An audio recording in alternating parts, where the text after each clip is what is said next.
नमस्कार दोस्तों, स्वागत है आपका न्यू उत्कर्ष यूट्यूब चैनल में। आज के इस वीडियो में हम देखने वाले हैं मालवा के परमार वंश के बारे में। काफ़ी इंपॉर्टेंट वीडियो है। प्राचीन इतिहास की श्रृंखला को आगे बढ़ाते हुए इस वीडियो में परमार वंश के बारे में देखेंगे। तो काफ़ी इंपॉर्टेंट वीडियो। आइए हम देखते हैं परमार वंश के बारे में। तो परमार वंश का संस्थापक कौन है? उपेंद्र या कृष्णराज बोलते हैं। इसकी राजधानी जो थी वो धार या धारा थी। तो अब जान रहे वर्तमान में जो MP का धार जिला है वही। तो राजस्थान जो थी राजधानी धारा थी। अब आइए देखते हैं, शुरुआत में जब हम देखते हैं तो परमार जो थे वो राष्ट्रकूटों के अधीन सामंत थे। राष्ट्रकूटों के अधीन क्या थे? सामंत थे।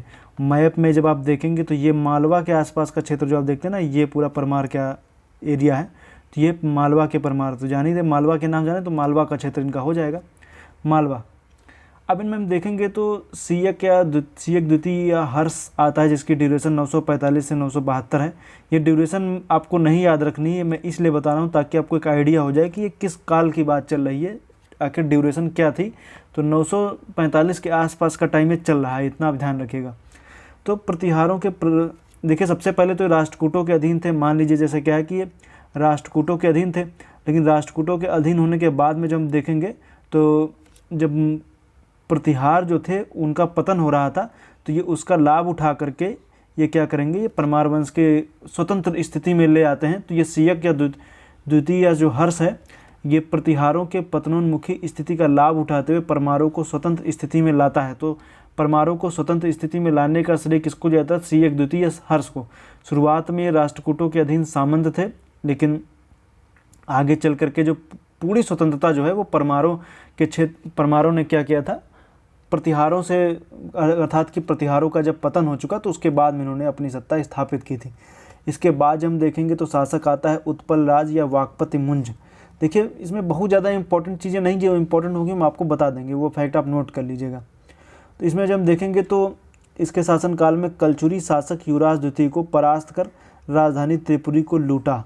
तो याद रखिएगा, तो त्रिपुरी जान ही रहे, कलचुरी के क्षेत्र का जो जाने जबलपुर के आसपास का क्षेत्र था, वहाँ पर कलचुरी का शासन था। उनकी राजधानी जो थी वो त्रिपुरी थी। त्रिपुरी जबलपुर में ही स्थित है। तो त्रिपुरी को लूटा। और इसके बाद हम देखेंगे तो वाकपति मुंज ने कल्याणी के चालुक्य शासक तैलब द्वितीय को 6 बार परास्त किया, किंतु 7वीं बार तैलब द्वितीय ने उसे बंदी बनाकर हत्या कर दी। तो इसमें देखिए एक फैक्ट मैं आपको बता दूं, जानकारी कह सकते हैं, फैक्ट नहीं समझिए, जानकारी में बता दे रहा हूँ आखिर इसमें हुआ क्या था। दरअसल जब हम देखेंगे तो जो वाकपति मुंज है,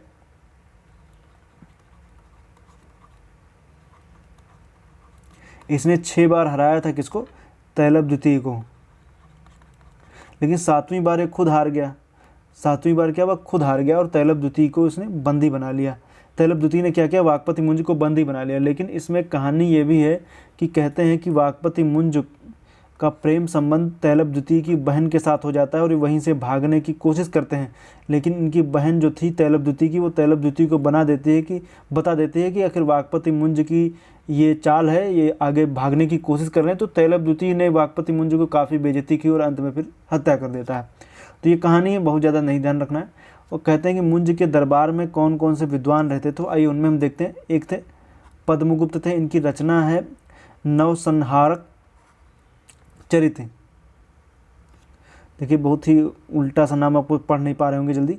नवसंहारक चरित्र है, याद रखिएगा। धनंजय की रचना है 10 रूपक। धनिक का है 10 रूपावलोक और दूसरी है काल निर्णय। और शोभन की रचना है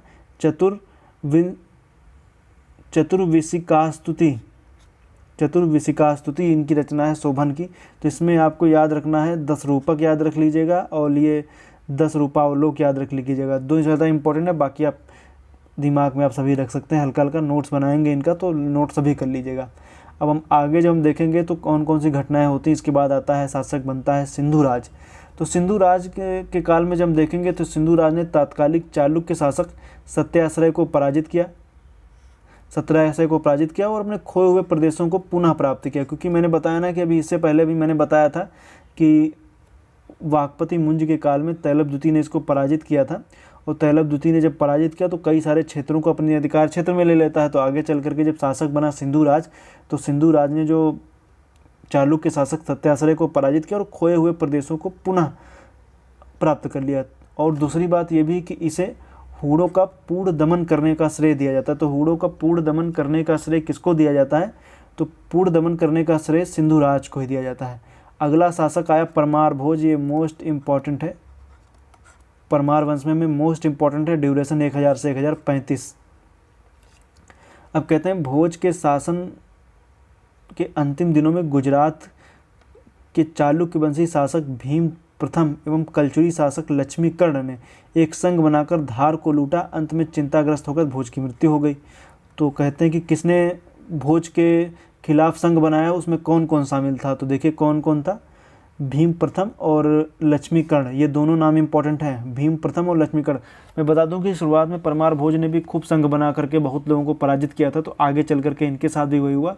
और जब संघ बनाते हैं तो इसमें भी कह सकते हैं कि इनका नुकसान हुआ और धार को खूब लूटा। और लक्ष्मीकर्ण और भीम फर्स्ट, आगे चल करके लक्ष्मीकर्ण फिर सत्ता हथिया लेता है। कार्य की बात करेंगे और आखिर इनके कार्य क्या क्या हैं, लेकिन उससे पहले मैं उपाधि देख लूँ। तो परमार भोज की उपाधि है मालवाधीश, लोकनारायण, अवंती नायक, ये उपाधियाँ हैं, बहुत ज़्यादा इंपॉर्टेंट नहीं, लेकिन आप याद रख सकते हैं। कार्य की बात करेंगे, ये कार्य कौन कौन से, ये इंपॉर्टेंट है। राजधानी उज्जैन से धार स्थानांतरित की, इंपॉर्टेंट है। धार में सरस्वती कंठाभरण या भोजशाला नामक संस्कृति विश्वविद्यालय की स्थापना की। तो सरस्वती कंठाभरण विद्यालय की स्थापना किसने की थी? तो परमार भोज ने की थी। इसी में मतलब इसी विद्यालय में इसने क्या किया था, वाग देवी की प्रतिमा का निर्माण भी कराया। वाग देवी मतलब सरस्वती। और जब आप ज्ञानपीठ पुरस्कार जब आप देखते हैं तो उसका प्रतीक चिन्ह जो आपको देखने को मिलेगा तो वो यही प्रतिमा है, वाग देवी की प्रतिमा। तो सरस्वती की मतलब वाग देवी, अब जानिए पर्यायवाची सरस्वती का, तो सरस्वती की प्रतिमा है। और संस्कृत विद्यालय इसने स्थापित किया था, सरस्वती कंठाभरण या भोजशाला नामक। और इसमें हम देखेंगे भोजपुर नगर की इसने स्थापना की। भोपाल के निकट भोजसर नामक झील का निर्माण करवाया, ये भी इम्पोर्टेंट है। चित्तौड़ में त्रिभुवन नारायण मंदिर का निर्माण करवाया, नहीं इम्पोर्टेंट है। भोज एक विद्वान शासक था जिसे कविराज की उपाधि दी जाती, तो ये इम्पोर्टेंट है। कविराज की उपाधि किसकी थी? तो भोज की है, पूछा जा सकता है कभी कभी। तो देखिए इसमें रचनाएं भी इसने बहुत सारी की, क्योंकि मैंने बताया ना कि कविराज है, काफ़ी ज़्यादा रचनाएं वगैरह करता था। तो इसमें ये आपको जानना है कि कौन कौन सी रचनाएं इसने की थी। तो भोज की रचनाओं में देखिए बहुत सारे हैं। पहला है आयुर्वेद सर्वस्व, कहते हैं 800 से ज़्यादा, लेकिन इतना कहाँ आप पढ़ पाएंगे। तो आयुर्वेद सर्वस्व, चिकित्सा शास्त्र प्रति, श्रृंगार मंजरी, सरस्वती कंठाभरण, कूर्म शतक, विद्या विनोद, रामगढ़ सूत्राधार, स्थापत्य कला विषय के, और सिद्धांत संग्रह, चारु चर्चा, श्रृंगार प्रकाश, इतनी सारी रचनाएं इसमें हैं। तो इनमें से आपको देखो याद कौन कौन सी करनी, वैसे तो सब तो आप याद नहीं कर पाएंगे। देखिए वैसे इतनी जो लिखी हुई लगभग सभी इंपॉर्टेंट ही हैं, जिसमें आयुर्वेद सर्वस्व आपको याद रखना है, चिकित्सा शास्त्र पर है, श्रृंगार मंजरी, सरस्वती कंठाभरण, अभी यहीं पे देखिए मैंने बताया सरस्वती कंठाभरण नाम से विद्यालय की भी स्थापना की, तो रचना भी की। और कुर्म शतक मोस्ट इम्पॉर्टेंट है, कुर्म शतक किसकी रचना है। और चारु चर्चा और श्रृंगार प्रकाश, जिसमें से श्रृंगार प्रकाश ज़्यादा इंपॉर्टेंट है, ये आपको याद रखना, चारु चर्चा और श्रृंगार प्रकाश। अब देखिए कौन कौन सी हो गई, सरस्वती कंठाभरण देखिए ये भी मोस्ट इंपॉर्टेंट में आता है, क्योंकि ये इस नाम से विद्यालय भी है। तो आयुर्वेद सर्वस्व चिकित्सा शास्त्र पर है, श्रृंगार मंजरी, सरस्वती कंठाभरण, कुर्म शतक, विद्या विनोद, राम सम्रागढ़ सूत्राधार, सिद्धांत संग्रह, चारु चर्चा, श्रृंगार प्रकाश, ये सभी रचनाएं हैं। अब इनमें जब हम देखेंगे तो इंपॉर्टेंट मैंने बता दिया। अब इनके काल में और भी घटनाएं हैं। धनपाल उसके काल में रहते थे, दरबारी विद्वान थे जिनकी रचना है तिलक मंजरी। तो तिलक मंजरी किसकी रचना है? धनपाल के।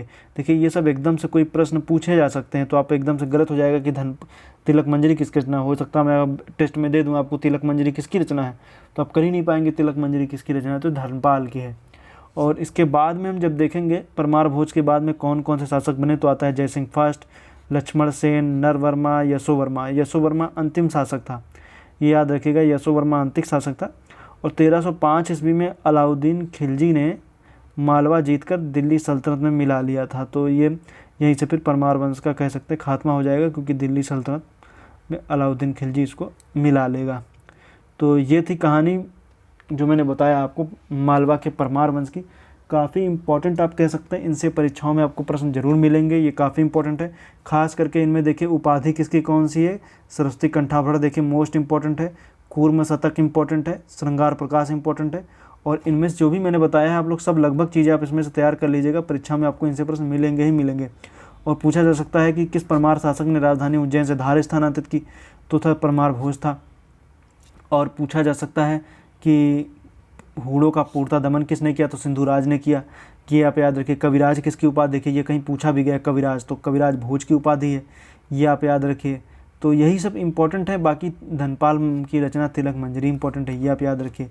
तो ये सभी चीज़ें इंपॉर्टेंट हैं, इनको आप परीक्षा में आपको कभी भी आपको इनसे भेंट हो सकती है, तो आप लोग इसको हल्के में मत लीजिए। मिलेंगे नेक्स्ट वीडियो में, तब तक के लिए आपका बहुत बहुत धन्यवाद। एशियंट हिस्ट्री की श्रृंखला थोड़ा सा जल्दी कंटिन्यू की जाएगी और तेज़ी से वीडियो बनाए जाएंगे। बहुत एक एक दो दो दिन का जो गैप हो रहा है ये बंद किया जाएगा और काफ़ी स्पीड के साथ में वीडियो बनाई जाएंगी। और हम जल्द ही मिलने वाले हैं दक्षिण भारत की तरफ, दक्षिण भारत की ओर रुख करेंगे। जो चेर चोल पांड्य हो जाए, चाहे वो पल्लव हो राष्ट्रकूट हो, सबके जिक्र होगा, चालुक्य का भी जिक्र करेंगे। तो मिलेंगे नेक्स्ट वीडियो में, तब तक के लिए आपका बहुत बहुत धन्यवाद। अभी कुछ टॉपिक जो हैं वो नॉर्थ इंडिया में बचे हुए हैं, जैसे अभी मैंने कलचुरी वंश के बारे में नहीं बताया है, कलचुरी बचा हुआ है। और ये देखें तो अब कई सारे टॉपिक अभी नॉर्थ इंडिया में बचे हुए हैं जिनको बताना है, तो भी जल्दी बताएंगे। और फिर हम दक्षिण भारत की तरफ आएंगे। चालुक्य वंश भी देखिए अभी बचा हुआ है, गुजरात का सोलंकी, तो ये सब भी बचे हुए हैं। अभी नेक्स्ट आपको हम जल्द मिलेंगे, तो उनमें हम इन सब टॉपिक की चर्चा करेंगे। तो आप लोग इनके वीडियो वगैरह देख करके अपने नोट्स वगैरह बना लें, इसमें देखने में कोई समस्या होती नहीं है। वीडियो को 720 पिक्सल पे देखेंगे, थोड़ा साफ दिखेगी और काफ़ी अच्छी दिखेगी। और आप इसके वीडियो देख करके अपने नोट्स बना लीजिए, काफ़ी अच्छे नोट्स बनेंगे। वीडियो देखने के लिए पुनः एक बार आपका बहुत बहुत धन्यवाद। और हाँ, मैं बता दूँ कि इसका जो मैप मैंने बनाया है ये जरूर बना लीजिएगा, इससे आपको एक अंदाज़ा मिल जाएगा कि परमार थे कहाँ। परमार का क्षेत्र मालवा है। मैप जरूर बनाएगी, जो भी पढ़िए मैप जरूर बनाएंगे, मैप बहुत ज़रूरी चीज़ है। तो वीडियो देखने के लिए पुनः एक बार आपका बहुत बहुत धन्यवाद।